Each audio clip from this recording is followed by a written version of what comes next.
कुंज बिहारी शेर हरिदास। राधे राधे दोस्तों, कैसे हैं आप सभी लोग। मैं उम्मीद कर रही हूँ कि आप सभी जो है वो बहुत अच्छे होंगे।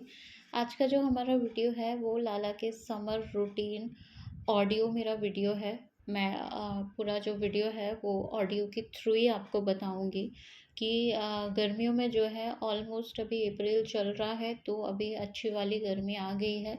तो एकदम से लाला का पूरा रूटीन हमको चेंज कर देना है। जो कुछ आप कर रहे थे उससे भी ज़्यादा अब हमको करना है। मतलब हम टेम्परेचर रूम टेम्परेचर पे जो चीज़ें कर रहे थे वो अब थोड़ी सी और ठंडी कर देनी है। तो हम बिना देरी करे जल्दी जल्दी मैं आपको बता दे रही हूँ कि लाला की दिनचर्या में आपको क्या चेंज करना है। तो हम मॉर्निंग टू नाइट मैं आपके साथ शेयर करूँगी। तो देखिए, मॉर्निंग में जब आप लाला को उठाते हैं तो जो जो रात को आप मटके में जो जल भर के वैसे तो देखिए अक्षय तृतीया से मटकी शुरू करते हैं, लेकिन गर्मी को देखते हुए आप जो है मटकी का पानी उतना भी नुकसान नहीं करता है। हेल्थ को उतना भी ख़राब नहीं होता है जितना कि फ्रिज का पानी होता है। तो आप फ्रिज का पानी तो कभी हम देते ही नहीं हैं लाल जी को। तो आप मटका जो है वो शुरू कर दीजिए। रात को मटकी में आप जल भर के रख दीजिए, या मॉर्निंग में आपके यहाँ पे ताज़ा पानी आता है तो फिर कोई प्रॉब्लम नहीं है। फिर आप मॉर्निंग में लाला को वही दीजिएगा। एकदम गर्मा गर्म नहीं दीजिएगा जो कि रखा हुआ है। मेरे कहने का मतलब है कि आप जो है मटकी स्टार्टअप कर सकते हैं लाला की। वैसे अक्षय तृतीया से हम करते हैं, लेकिन क्योंकि गर्मी अब आ गई है तो आप मटकी वाला पानी स्टार्ट कर दीजिए। तो लाला के लिए अब से आप मटकी वाला पानी स्टार्ट करेंगे। मॉर्निंग में जो कुछ आप लाला को गर्मा गर्म दे रहे थे वो चीज़ें अब आप अवॉइड कर दीजिए। जैसे ड्राई फ्रूट्स हम दे देते हैं लाला को मॉर्निंग में। आप ट्राई करिए, बहुत ठंडी चीज़ें भी नहीं देते हैं हम लाला को, लेकिन बहुत गर्मा गर्म चीज़ें भी नहीं देना है। तो बाल भोग उनके कुछ इस तरीके के होना चाहिए जिसमें आप फ्रूट्स ऐड कर सकते हैं, कोई भी जूस आप ऐड कर सकते हैं। अर्ली मॉर्निंग का नहीं बता रही हूँ, जो दूसरा बाल भोग आप देते हैं उसमें आप जूस ऐड कर सकते हैं, कर्ड ऐड कर सकते हैं, मीठा वाला दही। दूसरा बाल भोग मॉर्निंग में तो सिर्फ आपको मिल्क देना है लाला को, वो भी गर्म करके और थोड़ा सा ठंडा करके। इसके बाद लंच में आपको बहुत कुछ चेंज करना है। लंच में आपको दही ऐड करना है, छाछ ऐड करना है, ठंडा पानी ऐड करना है। लाला के स्नान में भी जो है आपको अभी रूम टेम्परेचर वाले से ही हमको स्नान करवाना है। लाला को कभी भी आप मटके या फ्रिज या इस तरीके के जल से स्नान नहीं करवा सकते। तो नहाने के लिए हमको हमेशा रूम टेम्परेचर का ही, लेकिन बहुत उबलता हुआ नहीं होना चाहिए। मतलब कभी कभी रखा रखा पानी भी अपने आप में बहुत गर्म ही होता हो जाता है। तो ट्राई करें कि थोड़ा-सा उनको सोहाता सोहाता लगे। सोहाता मतलब ठंडियों में जो सोहाता रहता है उसका मतलब अलग होता है। गर्मियों में जो सोहाता रहता है उसका मतलब अलग होता है। लाला को थोड़ा-सा आनंद आए। ट्राई करें, आपके पास अगर बाथ टब है या फिर स्टील का कोई बड़ा-सा पात्र है, स्टील का कोई बड़ा-सा पात्र है, उसमें आप थोड़ा आप जल भर दें और उसमें थोड़ी देर लाला को मस्ती करने दें। फूलों की जो पंखुड़ियाँ हैं उसमें बिखरा दें, अच्छी सुगंध आएगी। गुलाब जल जो रहता है उसकी ड्रॉप आप ऐड कर सकते हैं उनके नहाने वाले जल में। तो उससे लाला का जो स्नान है वो बहुत ही रिफ्रेशिंग होगा। तो ये कुछ आपको चेंज करने हैं लाला के स्नान में। लाला को ठंडे ठंडे पानी से नहलाना है। मतलब रूम टेम्परेचर का ही होना चाहिए, लेकिन बहुत ठंडा भी नहीं, बहुत गर्म भी नहीं। इसके बाद जो है लंच हमारा हो गया है। इवनिंग में लाला को आप जूस, आइसक्रीम घर पे आप बना सकते हैं। नेक्स्ट मेरा जो वीडियो आएगा उसमें मैं बताऊंगी कि बाहर के आइसक्रीम आप खिला सकते हैं कि नहीं। मैं पहले खिला देती थी, मुझे बहुत डांट पड़ती थी।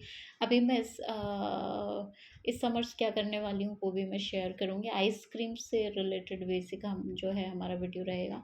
तो अभी घर पे अगर आप बना रहे हैं मिल्क वाली आइसक्रीम तो बना के खिला दीजिएगा। बाकी बाहर से आप ले रहे हैं तो मना तो सब लोग करते हैं, लेकिन अगर मिल्क वाली हैं और अच्छी है तो मेरे हिसाब से उसमें इतनी कोई बुराई बुराई नहीं है। तो आप चाहें तो खिला दें, मन नहीं हो तो नहीं खिलाएं। घर पे बना सकते हैं, बहुत इजीली बन जाती है। इसके बाद जो है लाला के कपड़े जो है आपको बहुत ही हल्के कर देने हैं। मतलब लाइट वेट कॉटन के कपड़े आपको आपको पहनाना है। लाला को कुछ भी सिंथेटिक या मोटा कपड़ा, वार्म कपड़ा, कुछ भी इस तरीके के कपड़े नहीं पहनाना है। लाला की जो पोशाक है वो हैवी पोशाक आप जो पहना रहे थे।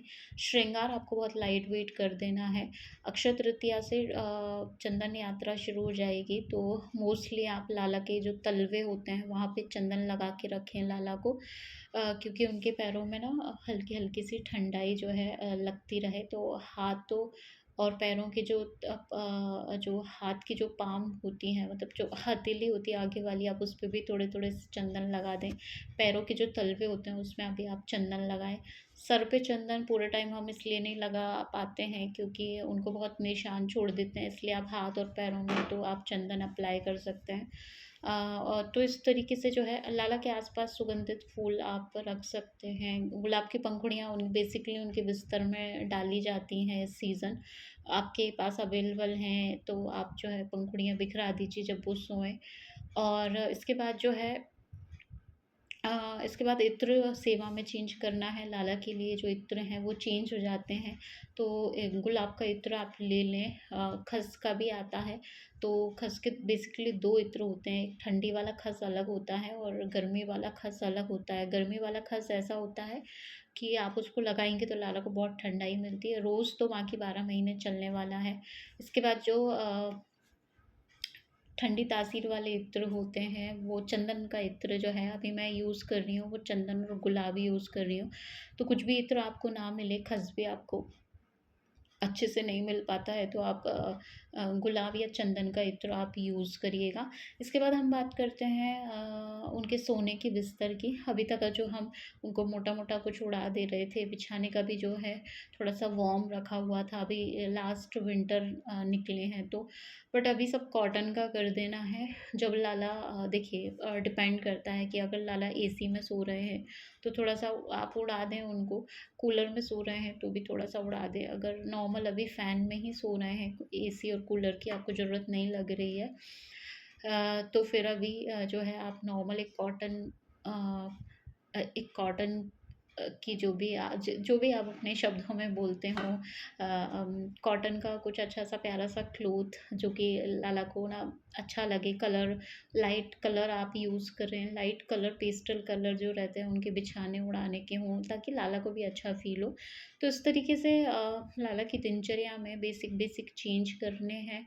और बस यही सारी चीज़ें हैं। अभी तो मेरे माइंड में यही सब आ रहा है, और कुछ और आएगा तो अभी तो हमारे बैक टू बैक अब समर्स रूटीन पे आएंगी वीडियो। तो कुछ चीज़ें थी जो मुझे लगा मैं आपके साथ शेयर कर लूँ, क्योंकि अभी लाला की सेवा में अभी ये सब चीज़ें आपको चेंज करनी है। बस लाला को अच्छा सा दिन में उनको रेस्ट करवाएं, और अवॉइड करें इस टाइम बाहर ले जाना लाला को। लास्ट ईयर हम वृंदावन ले गए थे, तो किसी धाम यात्रा पे आप हैं तो ले जाइए लाला को। देखिए हम वृंदावन गए थे तो हमारे साथ लाला को ले जाना बहुत ज़रूरी था, क्योंकि घर में कोई नहीं था। बट अगर घर में कोई है तो आप अवॉइड करिए, 3-4 महीने बारिश तक लाला को बाहर नहीं निकालिएगा, क्योंकि बहुत कड़कती धूप होती है और ऐसे में हम लाला को जो है उतना अच्छे से प्रोटेक्ट नहीं कर पाते हैं। तो ट्राई करिए अभी 2-3 महीने आप लाला को कहीं भी लेके ना जाएं धूप में, क्योंकि हमारा चल जाता है, हम धूप में घूम फिर लेते हैं, बीमार पड़ जाते हैं, फिर अच्छे हो जाते हैं, इस तरीके से हमारा चलता रहता है। लेकिन हाँ, लाल जी को हम अवॉइड करते हैं। अगर धाम यात्रा है तो फिर मजबूरन ले जाना पड़ता है, क्योंकि धाम यात्रा में ऐसा लगता है कि चलो, वृंदावन के लिए तो ऐसा है कि मैं कभी मना नहीं करूँगी, चाहे गर्मी हो, सर्दी हो, बारिश हो, लाला को हमेशा ही अच्छा लगता है वहाँ जाके। बट कहीं और आप जा रहे हैं तो घर में कोई सेवा है तो फिर आप, मेरे हिसाब से आप लाला को बाहर गर्मियों में तो एटलीस्ट, क्योंकि उनके मन की चीज़ें नहीं मिल पाती फिर हमको दुख होता है, क्योंकि हर जगह वो व्यवस्था भी नहीं हो पाती है हमारे लाल जी के अकॉर्डिंग। ज़्यादा दिन का सफ़र हो तो अवॉइड ही करें। तो ये कुछ बेसिक चीज़ें थी। आई